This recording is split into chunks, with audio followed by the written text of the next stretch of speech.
সুস্থ থাকতে ভালো থাকতে কে না চায়, সবাই চায় ভালো থাকতে সুস্থ থাকতে, নিজের শরীর যাতে ভালো থাকে। কিন্তু কোনো কিছুই এমনি এমনি হয় না, যে কোনো কিছুর জন্যই কিন্তু আপনাকে টাইম দেওয়াটা ভীষণ দরকার। অনেকে আছে টাইম মেনটেন করতে পারে না, টাইম বের করতে পারে না।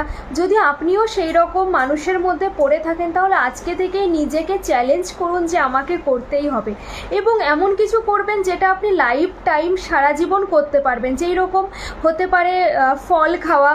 এরকম হয় যে আমরা ফল রেগুলার বেশি খাই না, বা সপ্তাহে এক একদিন খাচ্ছি। তো এই হ্যাবিটটাকে নিজের মধ্যে আনুন যে রেগুলার বেশি একটা দুটো নানা রকমের ফল খাওয়ার জন্য এক একদিন এক এক রকমের ফল খাওয়ার চেষ্টা করুন। এবং ভেরি ভেরি ইম্পর্ট্যান্ট আর একটা জিনিস, সেটা হচ্ছে যেই ফলের খোসা সমেত খাওয়া পসিবল, তো সেই ফলটা খোসা সমেতই খাবেন।